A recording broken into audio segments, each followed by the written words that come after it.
I think STEM leadership is about helping more people understand what's possible with science and technology. And for us, it's really important to have a very diverse group of people in any project, no matter what you're doing, because you get different points of view and you get different perspectives. The way that you excite young people about science, in part, is how you educate them in the classroom. But there is no substitute for being able to get them out to a place like the New York Hall of Science, where they can touch, they can feel, they can see science working, and they can really capture some excitement. There's nothing more important as a society than trying to put as many of our best minds as we could on this problem. And I would love to see some great young minds get into it and then have that feeling, we changed millions and millions of lives. I don't think there's anything that could be more fulfilling or more important to society. NYSCI sits in one of the most diverse counties in the country. And when I walk the halls and I see the kids, it just warms my heart, because you see kids from every possible demographic. It is tapping into that creativity of the whole of humanity. It is that that makes NYSCI so unique.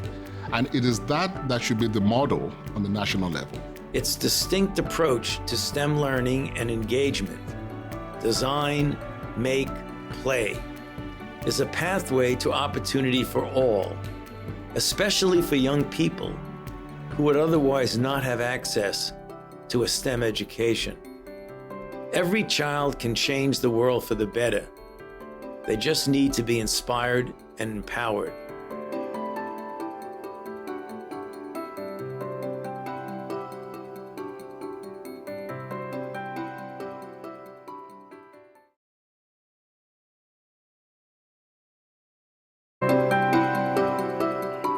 To all of you who have joined us today, welcome, and thank you for making time to listen to our two extraordinary guests. I'm Margaret Honey, the president and CEO of the New York Hall of Science. As you saw in the video we just played, NYSCI aspires to be a place where your ideas, your questions, and your creativity are valued. We want the young people who come to NYSCI to have ample opportunities to participate in making meaning in ways that are joyful and delightful. We also believe there's an important distinction between what we want and need from the enterprise of science and how we go about the process of learning to think scientifically. Understandably, we want certainty, facts, answers from science. We want it to be a discipline that helps us to make informed decisions about our health, our planet, and our futures. That said, inviting a young person to engage in the process of learning science is a fundamentally different experience. It's about opening up the discipline, about building connections to what you know and to a broader world of thought and ideas.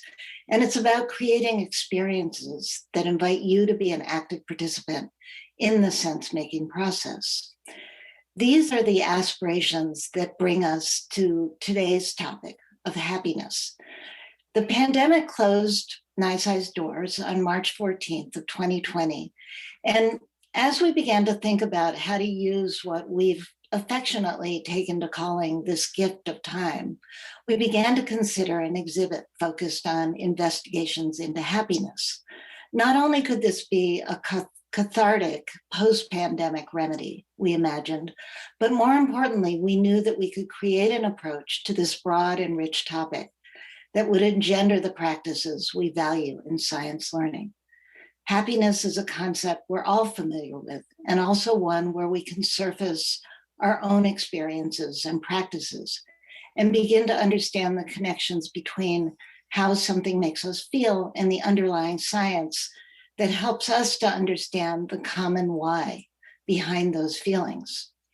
When we reopen our doors on July 1st, we will debut a new exhibition called The Happiness Experiment. Along the way, we've had the extraordinary pleasure of learning from individuals who have written about happiness and have been willing to share their work and ideas with us. And now we have an opportunity to share them with you. Matthieu Ricard, who after completing his PhD in cell genetics, moved to the Himalayan region where he has been living for the past 45 years, Matthieu is a Buddhist monk, a humanitarian, a photographer, and an international best-selling author and a prominent speaker on the world stage, celebrated at the World Economic Forum at Davos, at the United Nations, and at TED, where his talks on happiness and altruism have been viewed by over 7 million people. Among his many undertakings, Matthieu is an active member of the Mind Life Institute, an organization dedicated to broadening the understanding of how the mind works by exploring the intersection between contemplative traditions and contemporary scientific inquiry. As I read a number of Matthieu's publications and listened to his many compelling and moving talks, I was struck by the range of perspectives he invokes as he explores questions of human consequence. Matthieu opens up the world for people, and that is exactly what we aspire to do at our museum and in our newest exhibition, The Happiness Experiment. We are also thrilled to be joined today by Jad Abumrad, the founder and co-host of Radiolab.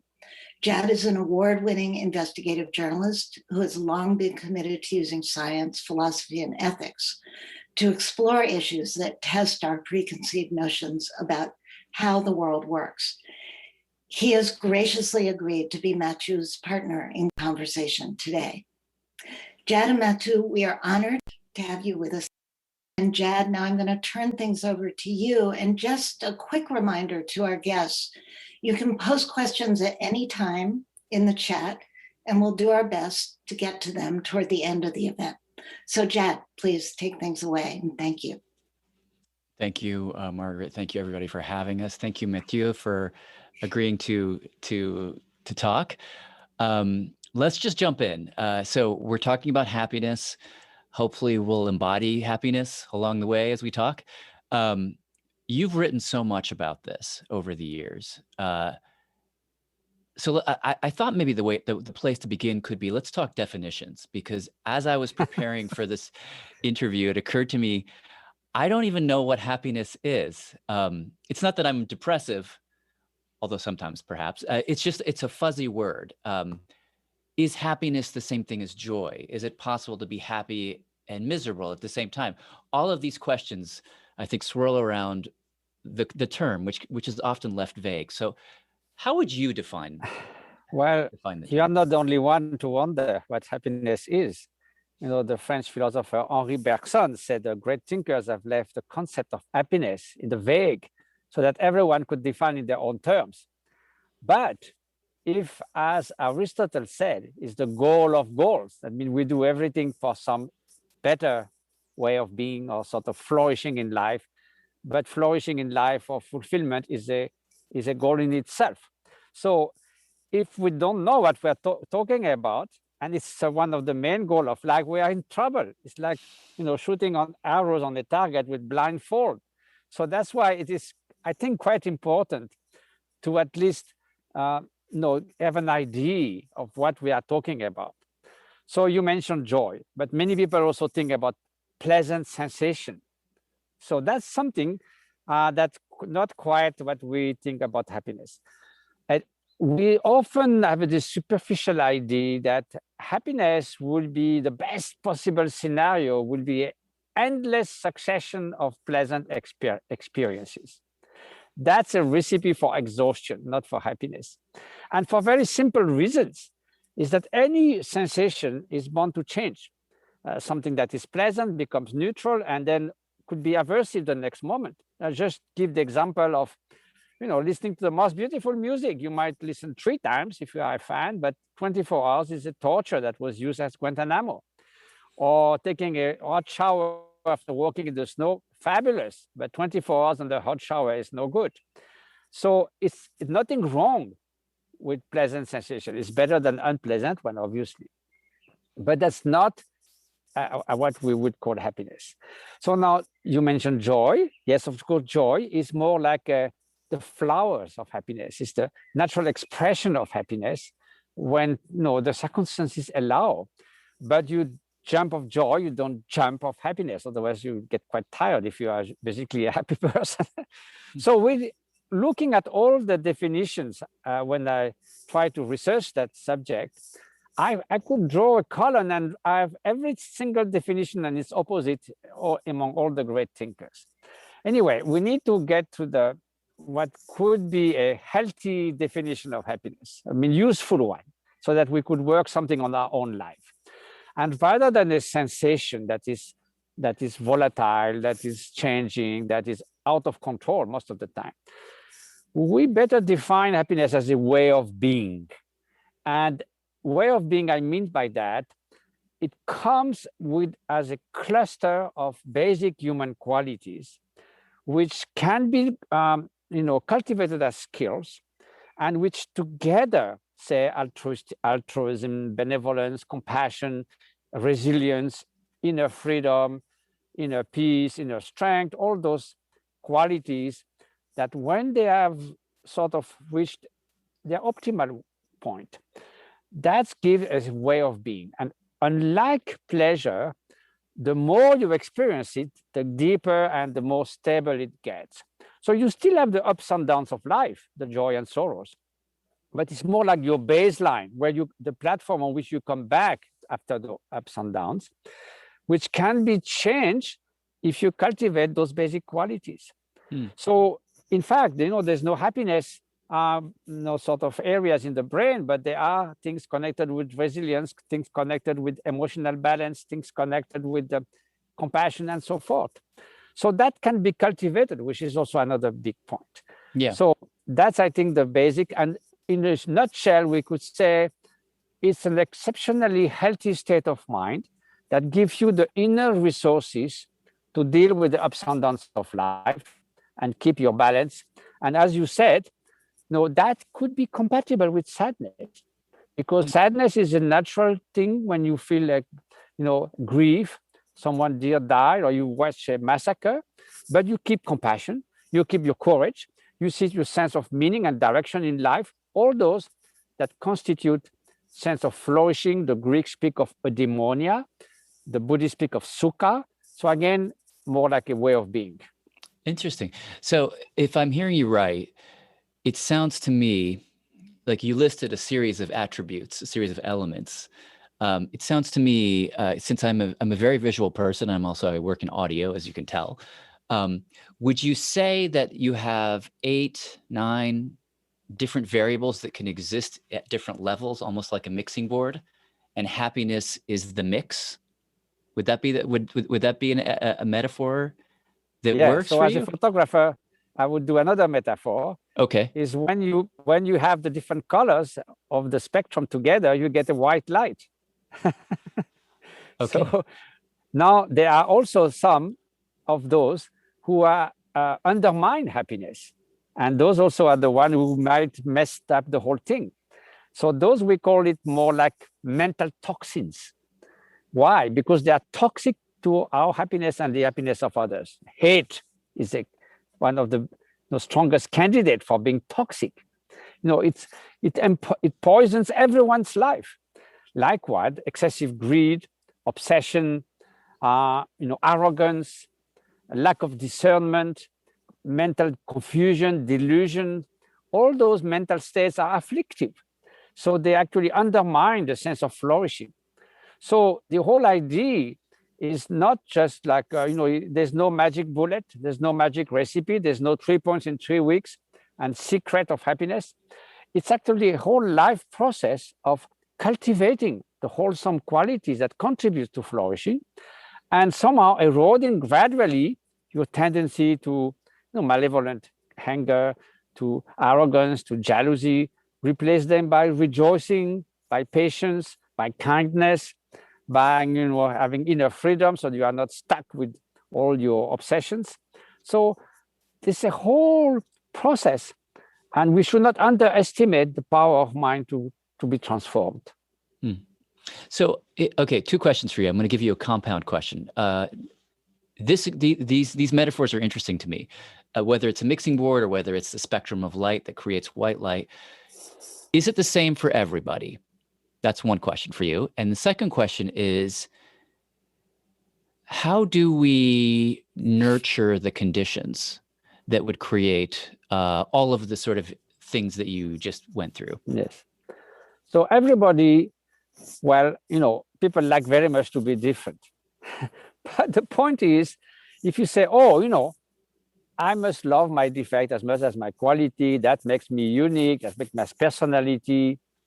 But I mean, if you are constantly nagged by jealousy or anger, give me a break. I mean, it's better. It would be much better off without that. If you make a weekend seminar, say we guarantee that we'll be 100% more jealous and angry at the end, who is going to come?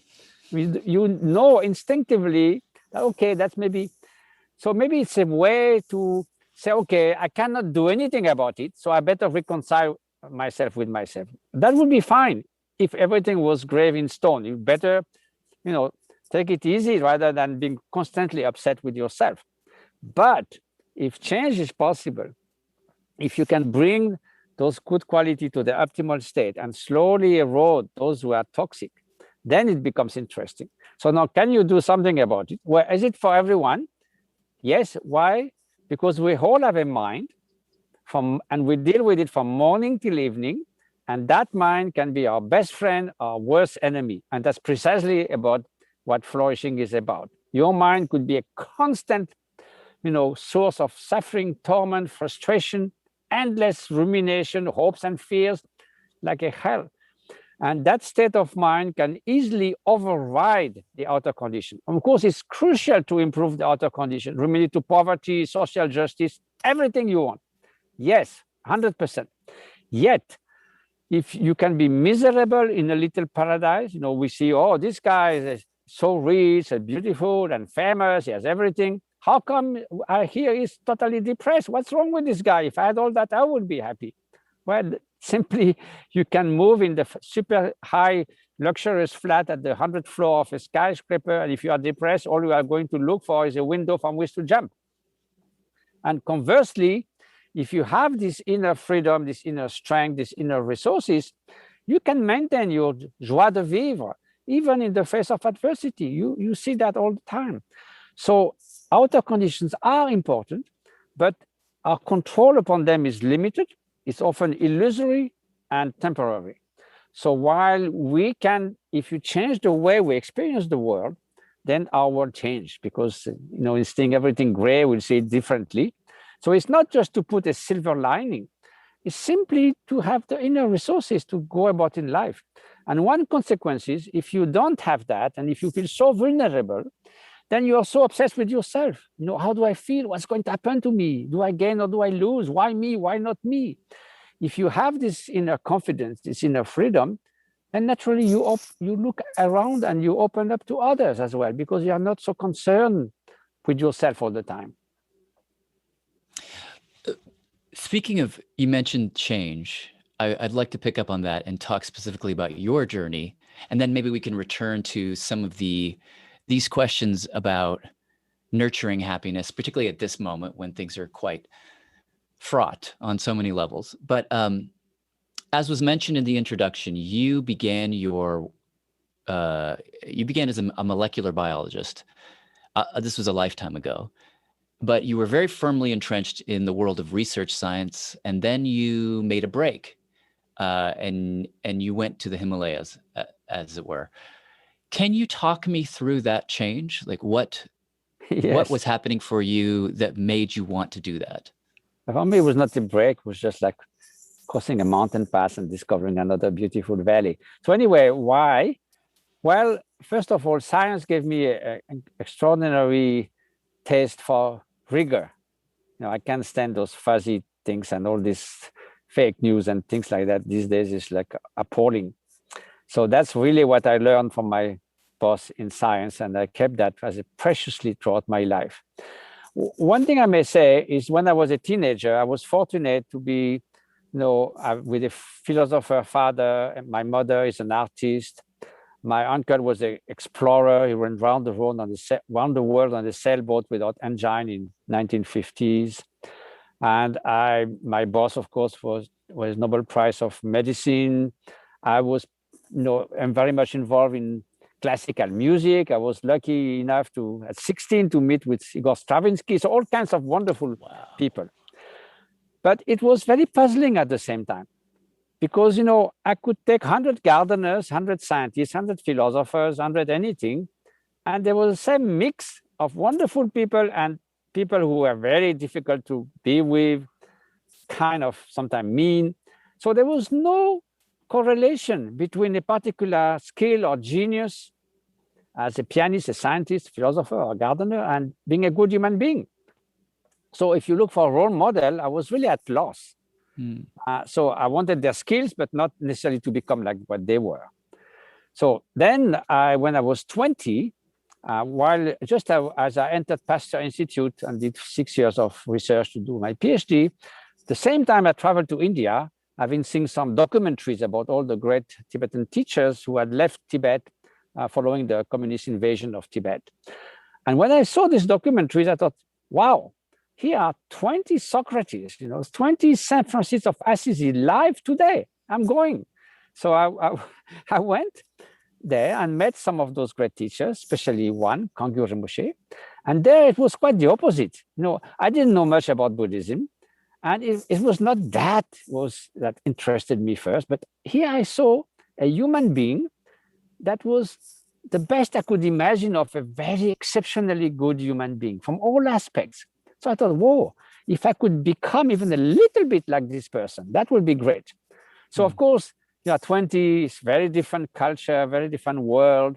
So I went back and forth 7 times. While doing my PhD, every summer I would rush there to Darjeeling in India. And over time, over those six years, I really grew the aspiration to go and spend time with my teacher for good. So I left, I did my postdoc in the Himalayas. And so I had a wonderful teacher. Then he passed away, and I have a second teacher where I spent 13 years. I did 5 years of solitary retreats up and down, sometimes a few months, sometimes a year. Wow. And so really, I feel so fortunate that I could meet all those teachers, get the teaching, try to practice. Then I became interpreter for the Dalai Lama. So I feel very blessed that I had this wonderful life. Now I'm 75, and I could have done better, more determination, more everything, but at least wonderful. Yes, I'm so happy to have gone through all that. I'm fascinated by the movement between, as you say, you were going back and forth, and then eventually you stayed. When you were moving between, was it the similar mind state? Where because the life of a scientist, I am the product of 2 scientists. I grew up in labs. I know what it's like to be in a lab. It's a very solitary, very rigorous, precise endeavor. And then you go away from that to the Himalayas. I'm curious, did it feel like a break from one to the other, or did it feel continuous to you? It felt like a marvelous adventure. Anyway, what is science about? Science is about finding reality as it is, isn't it? And, in Buddhism, one of the main goals of Buddhist approach is to bridge the gap between appearance and reality. People believe that things are more or less permanent. They are not. People think that things are autonomous and sort of independent. No, they are interdependent and so forth. So this is one aspect, but also, in terms of what enthuses you in life. So of course, doing research on the cell division of E. coli, which is a kind of bacteria, and mapping the genes of cell division of the chromosome, I was lucky to find things quite early, so I could wrap up my PhD pretty quickly. It was great. But then when I thought, well, something that can give meaning to my whole life at every moment, that's another type of research that I just would like to continue. So I was going to move to do a postdoc in the States, and my boss, François Jacob, was changing fields from bacteria to cell culture. So I thought, okay, that's the good time. I published the papers of my research. A chapter was closed, and I thought that's the good time to leave without making too much waves. And then I felt so happy. I didn't come back for 7 years first, and then I came back a few times. So yes, so I think I never felt I was between 2 chairs or in so completely contradictory worlds. It was just a further exploration. The domain of exploration changed from, going from delusion to knowledge and wisdom, from suffering to try to remedy to the cause of suffering. in a way, it's a science of mind, it's a science of transformation, it's a science of trying to become a good human being. So it's not something goofy. You're not just sitting under a mango tree with an incense stick and try to empty your mind, and singing hymns or something. Yeah. But perhaps I could ask you the question in a slightly different way. I mean, as you were moving from your science beginnings to what came next, you spoke to this a bit earlier. What of your science work did you decide to take with you, and what did you decide to leave behind? Well, I think basically most of it, except the details of working on bacteria, but I took the idea of inquisitive mind, of no-nonsense approach, very empirical and pragmatic. Buddhism is not based on dogma, it's based on the science of mind and investigating the causes of suffering. How we can remedy to the cause of suffering? Is it possible at all? What's the way to do that? So it's extremely practical. And when I then discovered the text and the philosophical aspect of Buddhism, I was even more enthused, because you have treatises on perception, 200 pages that date from the 1st century after Christ, of common area. It's amazing. You have a deconstruction of the idea of indivisible particle, which are much more sophisticated than the Greek did with the hooked atom, like Democritus and all that. So much more interesting in logic. And we have logic about refuting the idea of a first cause. So there's a vast system of pramana, which is called logic, which is called valid knowledge, which is very elaborated. So when I got into also the philosophical side, I felt like it was incredibly profound and rich, So, on all sides, both the inspiration of the living example of a teacher, the inner contemplative practice of trying to change and become a better person, and the intellectual richness of the philosophical treasure that I found there, it was extremely fulfilling. Let me pick up on a word you just used, suffering. So let's getting back to the current moment, really. The Buddha says all life is suffering. So what does that mean for us to be happy, especially now? I asked that because of the reality that we're all living through right now. This year, these last 2 years have been. I hate the word traumatic, but it's the only word that I can think of that seems right. We are all so acutely aware of suffering on so many levels, in so many spheres of life. It almost feels like it is now the amniotic fluid that we're all swimming through constantly. It's just all around us. How do we pursue happiness when we're so aware of the suffering that is outside of us? What simple habits can we do? The Buddha spoke about suffering, but he didn't say whole life was suffering, that's forever, that's our condition. He simply said, if you go to a hospital, you see there are sufferings. So it's just a diagnosis. And if it was just that would be completely uninteresting. We don't need the Buddha to tell us that death is suffering, that the toothache is suffering, that anything. So the point is, suffering do not come just like out of the blue. They were not imposed by some outer entity, at least that's the Buddhist view.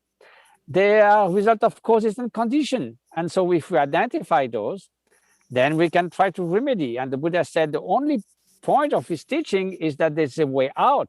Otherwise, as the Dalai Lama said, you better take a good beer and go to the beach and never think about suffering, because you are compounding suffering with worry. But if there's a way out, then suppose you find you have a sickness, it's much better to consult a doctor and follow a treatment. So that was the idea. Now, in our times, all this is pretty relevant. Recently we had a webinar with the Dalai Lama on our common humanity in time of uncertainty. So all those qualities that we spoke about flourishing, they are all the more necessary now. Solidarity, a sense of oneness of humanity, oneness with the 8 other million species that are co-citizens in this world, our environment, that's the only one we have in this planet. So all these things are interdependent. and so forth. So there is all needs to be closer to each other. And yes, it is tragic, but I was struck when we did this webinar with the Dalai Lama. There was a Danish scientist, social scientist, who did 1,600 interviews, in-depth interviews from all over the world and people under lockdown. Well, 16% had very tragic and difficult experience. Either they suffered, they lost someone, or they are in terrible psychological condition or material difficulty. But something that a friend of mine who is a journalist said, we can't talk about that in the press, is that half or slightly more than half had actually a very positive experience. They say we reconnect with our dear ones. Everybody speaks of slow down, we slow down. We had reconnection with nature if we were in nature. And so they felt that was actually something. And I think also the teaching. When you speak of suffering and tragedy, I mean, when the plague was there in the Middle Age, when in the 20th century, 400 million people died of smallpox. I mean, there has been, in France, the life expectancy in 1900 was 47 years old. I mean, things have changed with suffering. We have seen suffering. I work with this humanitarian organization that I started, Carbonization, in India and Nepal. Well, there's earthquake, there's floods, there's anything you can imagine. So people know suffering. So in a way, of course, it's an alarm bell. And one of the reason of this teaching we can get from this pandemic, in my mind, in terms of happiness and suffering, is we have seen that government, at least most of them, have been able to take drastic decisions and most people ready to follow. So you would think that if only half of that determination was put at the service of the greatest challenge of the 21st century, which is the environment, and people would follow, that we can get somewhere. That's one thing. The second alarm bell, which I think is very important, is if you look at all the virus infection for the last 30 years, starting from AIDS, Ebola, swine flu, bird flu, SARS, and this one, they all come from unbalanced relation with other species, either with wild species like AIDS and Ebola and so forth, or within the industrial farming. So all that is, again, this sort of, we are not able to have a sustainable harmony with our environment. So all those are lessons that we can possibly take and go to build up a better world together. So that's a way of flourishing together. Right.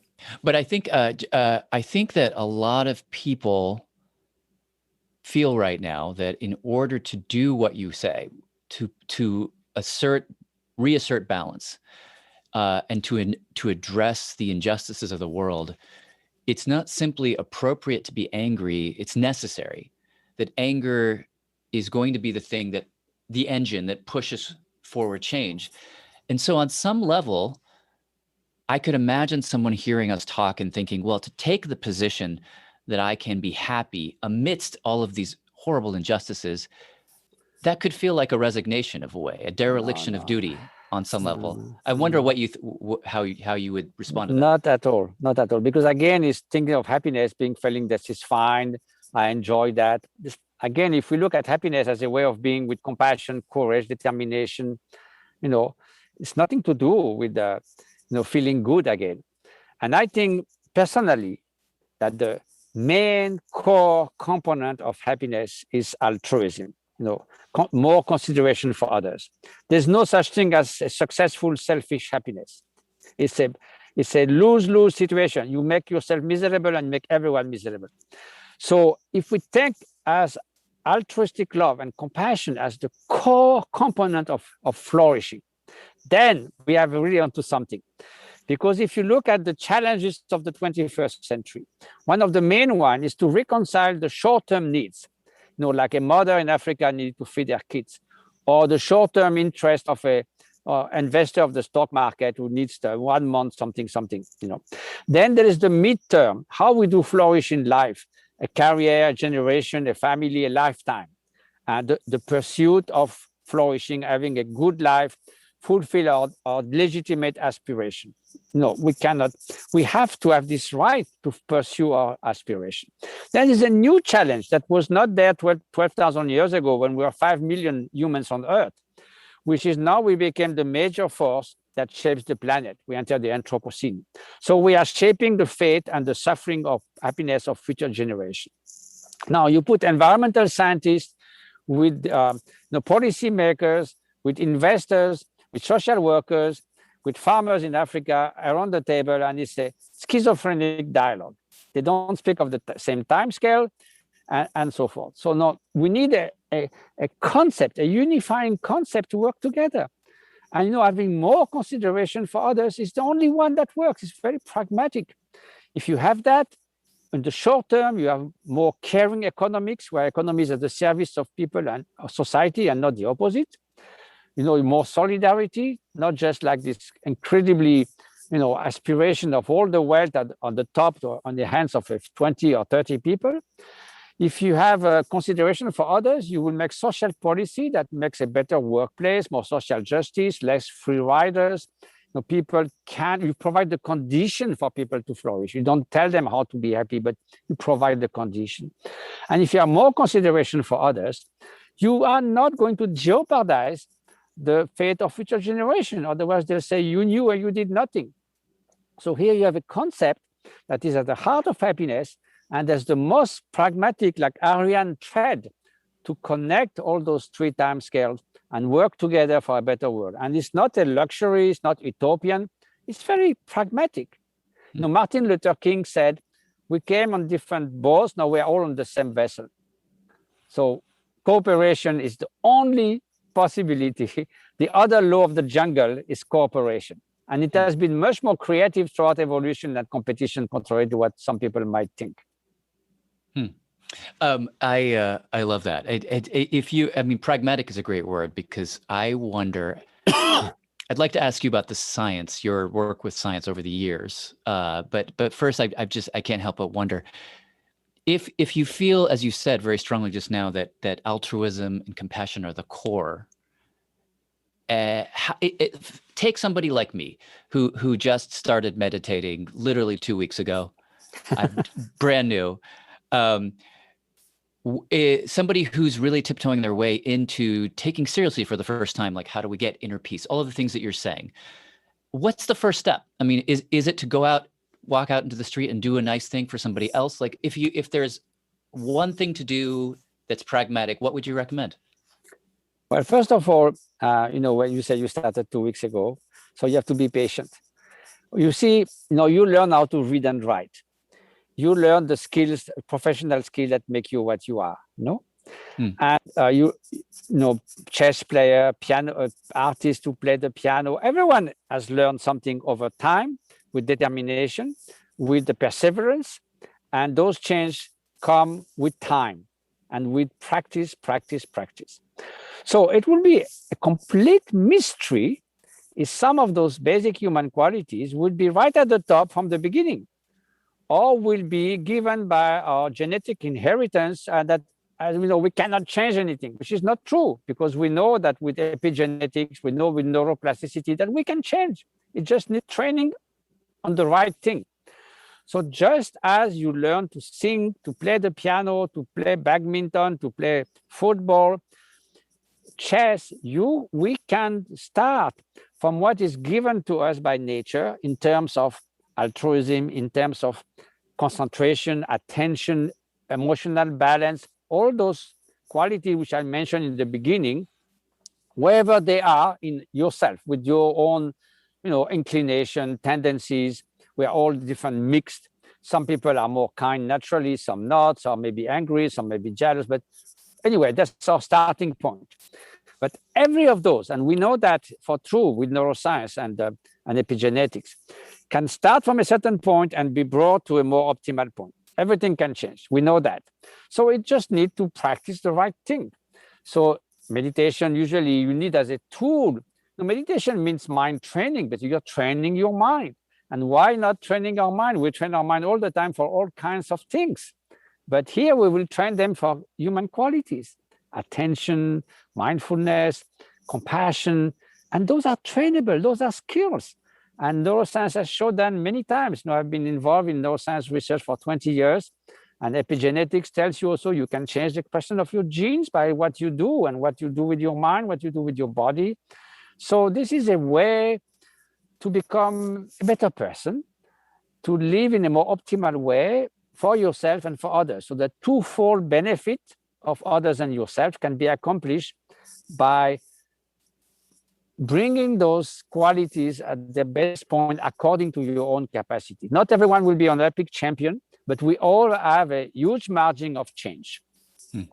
Okay, so let's talk about, you just mentioned 20 years you've been working with scientists, and in our pregame chat, you mentioned that you were doing a webinar with the Dalai Lama, celebrating 20 years of scientists studying meditators. And during that time, I think you said you have been stuck in an MRI, you have been subjected to extreme heat, extreme noise, shocks, I don't know what else. Can you complete that list for me? And like what had they done to you, these scientists? And through that 2 decades, what have you learned? What have they learned? Well, those scientists are some of my best friends. I mean, it's a wonderful community. No, there's an institute called the Mind and Life Institute that was actually founded more than 30 years ago, knowing that the Dalai Lama had a very, very strong interest in science. He said if he had not been Dalai Lama, I would have been an engineer or something. So there's a great neuroscientist called Francisco Varela. He was Chilean born, but he was in Harvard and in France. And Adam Engel, who was a businessman and a lawyer. They thought to start this organization to facilitate meeting of the Dalai Lama with the greatest scientists of our time. In the beginning, it was looked like giving the best tutors you can imagine. But very soon, it appears that the Dalai Lama has a very incisive mind. And those meetings were actually very good for both the scientists and the Dalai Lama. So I came in the year 2000 in one of the groundbreaking meetings that was on destructive emotions. So there was Paul Ekman, Francisco Varela, Richard Davidson, Daniel Goleman, John Kabat-Zinn, and others. So at some point in the week, this usually typically lacks 5 days, the Dalai Lama said, well, it's all great what we're discussing, but what can we contribute to society? So then came the idea of, bringing the best scientists and some experienced meditators and see if mind training was just like, you just imagine that you're changing, or if there's real change that can be seen, through the means of investigation of science has now with fMRI and EEG and all kinds of things, now even at the level of the genes and telomeres and all that. So then I, as an ex-scientist, I imprudently volunteered to be a guinea pig and participate. But soon it turned out that the guinea pig has to be also a collaborator. When you study, say, you want to study the effect of compassion on the brain. So do you need to warm up for half an hour, or can you get into the state in 15 seconds? So that makes a huge difference into designing the experimental protocol. So basically, we're also collaborator. And then when you get the analysis of the data, the first person experience, what did you actually felt when you were generating this mental state and you see activation in certain areas of the brain? Why? Why, for instance, when you meditate on compassion, the motor area of the brain is activated? So the meditator said, well, because compassion is a readiness to act for alleviating the suffering of others. So it makes sense. So you see, the first person report also is very important to interpret the results. So anyway, to the extent that to show that, one of the first paper that was published, Richard Davidson insisted that the meditator be a co-author because we really designed all that together.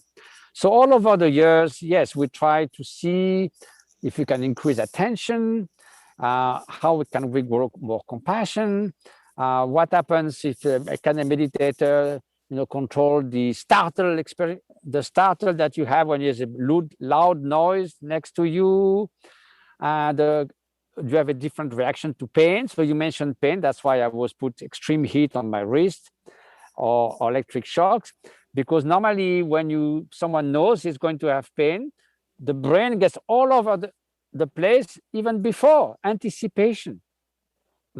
You see the activation of the brain, of the pain network before the pain is actually there, full-fledged.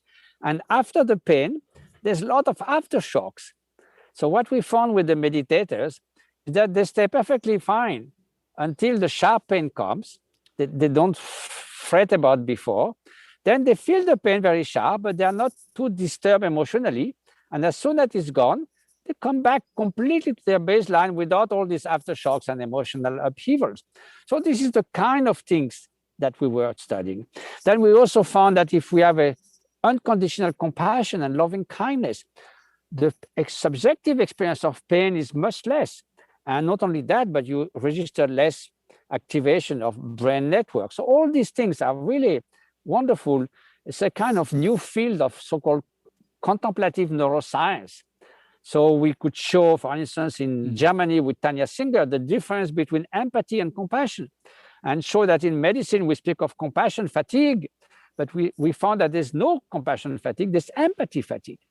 There's the empathic distress that leads to emotional burnout and exhaustion, but compassion replenish. It's like a balm on the burnout. So all this we could see even in the brain, different networks activated with empathic distress and with compassion. So all this is wonderful, and I have a lot of repercussion in social work. Now in France, we are doing a program with those people who work with the migrants and the homeless and in hospital where they have a lot of burnout, to equip them by training their mind to more to this warmth, the good heart, the loving kindness as an antidote to empathic distress and burnout. So this is really exciting and interesting. That's cool. That's really interesting. We're just getting into the last few minutes of you and I's conversation. We're going to bring in the audience, but I want to zoom in, and my mind was going pop, pop, pop, pop, pop as you were talking. I want to zoom in on just one small thing that you mentioned. First of all, that's fascinating about the idea that compassion connects to the motor parts of your brain, but then as you articulated, makes so much sense. But on that difference between compassion and empathy, can you model for us what is the difference Yes. if you are a care provider of some kind? Yeah, of course. So, I went to work with Tanya Singer, who is one of the world specialists on empathy. So empathy, there are two kinds. Affective empathy, you're very joyful, you smile, I smile, even I don't know why. If I come to a conversation where everybody is laughing and smiling, I smile. So it's affective resonance.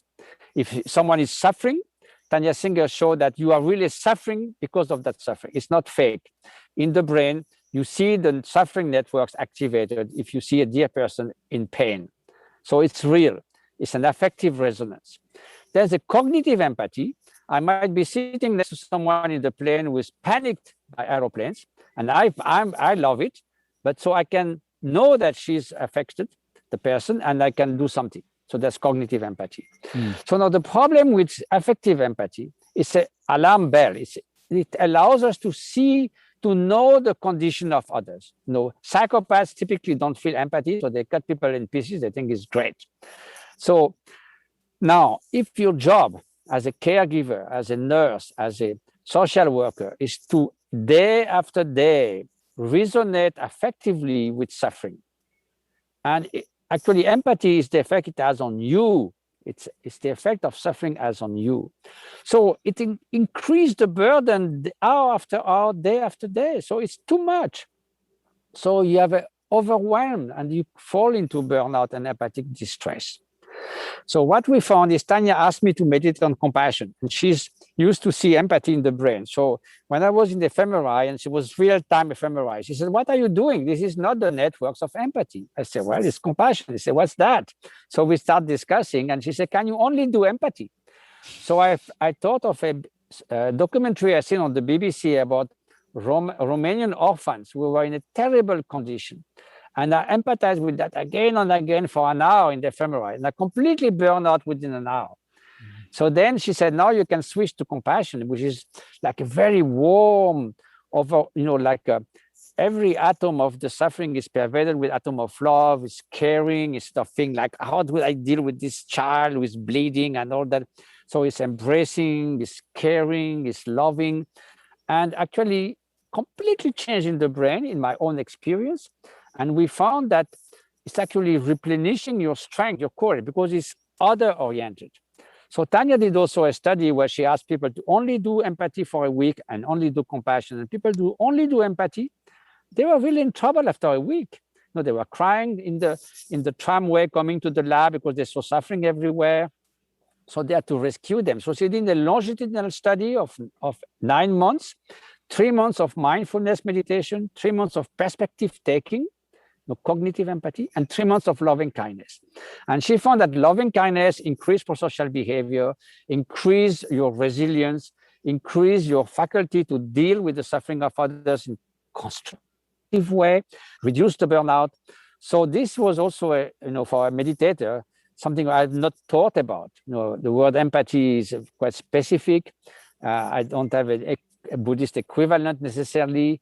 So this is one of the things that I discovered while interacting with the science. It is very important distinction between empathy and compassion. So there's no empathy, standalone empathy is like a water pump without water, it burns.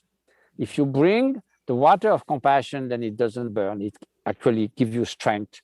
So that's, I think, a very beautiful thing, and it can be used, especially in the care system, where in the US, I think 60% of caring personnel are or will suffer of burnout. Yeah, that's amazing. That's amazing. I guess, should I keep going, or Margaret? I don't know. I hope people can hear me. We have, several hundred people joining us this afternoon, and many, many, many interesting questions. So, Matthieu, if this is okay with you, I will pick a few. We don't have a lot of time left, particularly those that I think you haven't addressed in your remarks so far. So one of our guests wonders, Matthieu, if you can put in words how happy would look like in a photograph for you. How what? Happiness would look in a photograph? Yeah, for you. Any photograph. Any photograph. Well, I did a book, but it's not in English, on wonderment, awe. And I think that's awe is a lot to do with the sense of flourishing. Because when you feel wonderment in front of the beauty of nature, or the smile of a child, or even of a toothless old guy somewhere in the Himalayas, the beauty of human nature, and you wonder how beautiful people are, but they don't know necessarily, but how beautiful nature is. So that some studies have shown that when you feel this awe, you become also more altruistic and happier, because it's something bigger than yourself. The sense of me, excessive self-centeredness sort of dissolves. So that's a factor that's quite important for feeling the sense of fulfillment and happiness. So in a way, a photograph that elicits awe and wonderment for me will be connected with all the good aspects of happiness. But of course, a radiant face, smiling with the eyes and everything full of love, that's the best of all. Yeah, that's a lovely image, and one that makes me think of the young people who come to our museum, where, you often see wonderment on their faces as they're experiencing different kinds of things. And it's deeply compelling. So a very different kind of question is asked here. And this question goes, we think that physical discomfort or pain is a warning, of course, for something that needs to be attended to. Is unhappiness the same kind of warning? Well, when Jad mentioned about the Buddha speaking about suffering, well, yes, if we look at most of, our usual preoccupation, gain and loss, pleasure and pain, fame and obscurity, blame and praise, all that are source of endless frustration. So if you feel frustrated, there may be something wrong in the system, I would say, or your worldview. Mm-hmm. Because if you can only think that you'll be happy if you got that much of that, this much of this, and then it's like trying to win the lottery. Those things will never happen that way. While if you cultivate, I remember being once with one of my teachers, a Tibetan teacher. He was invited to Tahiti by sort of coincidence. And we were sitting in the place where we were hosted. There was a beautiful swimming pool lighted at night, and all the birds were singing this paradisiac tropical landscape. And we thought, okay, now what will bring happiness in that? Is it the swimming pool? So that means it's twice as big, we'll be twice as happy, and we start giggling and laughing. So basically, again, I think we can be, it's really a state of mind, and that allows us to go to the ups and downs of life, even sadness, the difficulties, the dramas, the beauty, the wonderment, the tragic things that happen, with the strength of mind, with freedom. We are not overwhelmed with anger, resentment, jealousy, and all that, or greed. So inner freedom. And basically a benevolent mind. I think good heart, I must say my religion is that of good heart. That really takes care of almost everything. And I think that can be cultivated when people are more or less gifted with it. So yes, I think in that way, I think we can go about this complex world and, resolving conflict. The best way is to be ready to dialogue, to make concession, to try to see the perspective of others. All that comes from benevolence. So from all aspects, at least you keep your own dignity. That's the best approach. It may not work with some people, but at least you have done the best you could. You have no regret. You didn't fall into the escalation of violence and conflict and replying and fighting back, all these things that create endless sufferings. So there is ways to navigate in this complex world, guided with some kind of discernment and mostly with benevolence, and that to do the best we can. And one last question. How are you finding happiness these days, particularly when all of us are kind of living at a bit of a distance from one another and interacting through mediums like this, Zoom or YouTube or webinars, and we are kind of missing that more intimate human connection? Yeah, we become a bit like zombies, as a friend of mine would say. Zombies, exactly. But I think, you always, even though I'm used to live alone in mountains, hermitage and all that, but we still have a few good friends around. We are not completely alone. Right. So in fact, for me, this, what people call social life, if it's this glittering social life of entertainment and going endlessly to restaurants and things like that, I'm already trying to get out of it for a long time ago. So this is not what I'm missing for sure. Now, the depth of social connectedness and friendship, and I think is still there very much. And even sometimes when I'm alone in my hermitage, it's not like, loneliness is very detrimental to mental and physical health. And many studies have shown that it reduces your life expectation. There's so many incredible work done on loneliness that I've discovered more recently, thanks to some scientist friends. But there's also an aspect of not loneliness, but a voluntary solitude, finding yourself in a beautiful environment and trying to become a better person. So building up the strength so that you can be better at the service of others.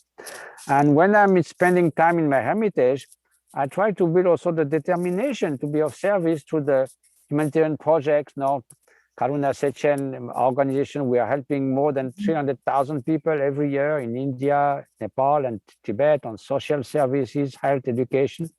So somehow we build the strength for that by trying to improve those human qualities and then putting them at the service of others. Otherwise, you might have good intention, but you're a little bit like a beggar who wants to give a banquet to other beggars. We don't have to give. And we see in many humanitarian organizations, what brings them down is not so much that there's nothing to do or no resources, it's conflict of ego, corruption, basically human shortcomings. So if you try to have a vision of trying as you help others to become a better human being, then there's a better chance of success, I think. Thank you. I love the image of kind of compassion as a kind of fuel that feeds the soul rather than depletes it. And I think that's what you're sharing with us. Jad and Matthieu, we are at the end of our time. I can't thank you both enough. This was a fascinating conversation. Jad, as always, you are an extraordinarily talented thinker and interviewer. And Matthieu, we We are so honored that you joined us today. Your work it's important for all of us, and especially for kind of the well-being of the human soul. So we thank you for that. Thank you, Margaret, and thank you, Jad. It was lovely to meet both of you and all And others who are here. We hope you will all come to visit us. Yes, why not? When the museum reopens, and come see the happiness experiment. Wonderful. Thank you. Great. Thank you Okay. so much. Thank Bye, you, everyone. everybody. Bye. Bye-bye.